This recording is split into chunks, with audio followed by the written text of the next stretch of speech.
இறைவனுக்கு நன்றி. என் தம்பியோட ரசிகர்களுக்கு நன்றி. உங்களுடைய பேரன்புக்கு நன்றி. என் தம்பி தனுஷ் அவர்களுக்கு என்னுடைய மனமார்ந்த நன்றி. வேலையில்லா பட்டதாரியில் ஆரம்பித்த பயணம் அப்படியே போயிட்டுருக்கு. இந்த பயணம் நான் இருக்கும் வரை தொடரணும்னு நான் கடவுள்கிட்ட வேண்டிக்கிறேன். 4 மணிக்கெல்லாம் ஃபோன் வருது. திடீர்னு ஒரு நாள் அதிகாலை 4 மணிக்கு ஒரு ஃபோனு.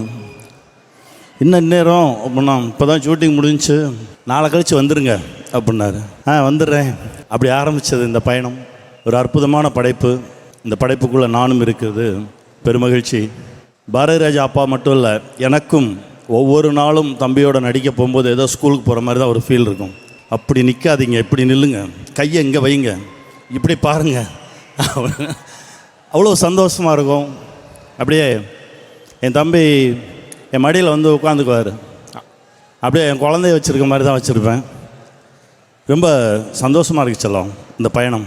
மகிழ்ச்சி மகிழ்ச்சி. எங்கள் director sir, thank you sir, thank you. சிரித்த முகமாக ஒரு டைரக்டர். ரொம்ப நாள் கழிச்சு சம்யுக்தா, எங்கள் அப்பா வந்து சும்மாலாம் சொல்லலை, நிஜமாகவே தான் சொல்லிட்டு போகிறாரு. அவர் நேசிச்சார், அவர் லவ் பண்ணேன்னு சொல்லிட்டாருன்னா அந்த ஹீரோயின் டாப்புக்கு போயிடுவாங்க. நீங்கள் ஒரு தகுதியான படத்தோடு என்ட்ராகிறீங்க. டே அவர்கிட்ட போய் சொல்கிறேன், அப்போ நீங்கள் கிளம்பணுன்னு அவன் ஒரு பிட்டை போடுறான்ப்பா என்ன அப்படின்னு. ரொம்ப சந்தோஷம் சம்சி சார், ரொம்ப சந்தோஷம் சார். நீங்களே ஒரு டிரெக்டர் தான். ஸோ தனுஷ் சார் நடிக்கிறத பார்க்கும்போது என்னைக்காவது அவரை இந்த மாதிரி ஒரு கேரக்டரில் நடிக்க வைக்கணும்னு உங்களுக்கு ஏதாவது ஆசை இருந்திருக்கா? அவர் எல்லாம் தான் பண்ணிட்டாரு. ஓகே சார், இப்போது ஒரு குவிக் கொஸ்டின், ரேபிட் ஃபயர் மாதிரி. தனுஷ் சார் எந்த விஷயத்தில் பொல்லாதவன் அப்படின்னு நீங்கள் நினைக்கிறீங்க? அன்பு அன்பு கொடுக்கறதுலாம் பொல்லாதவன். எந்த விஷயத்தில் படிக்காதவன் அப்படின்னு நினைக்கிறீங்க?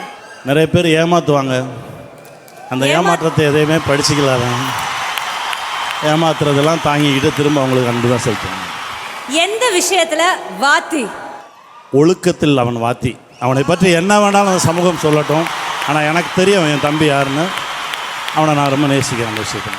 அடுத்ததா, எந்த விஷயத்தில் தனுஷ் அவர்கள் அசுரன்? நடிப்பில் அசுரன். அவனை அடிச்சுக்கிறதுக்கெல்லாம் இன்னொருத்தன் பறந்து வரணும், அதுவும் அவனாக தான் பறப்பான். Thank you, thank you கனியண்ணா. நன்றி நன்றி நன்றி.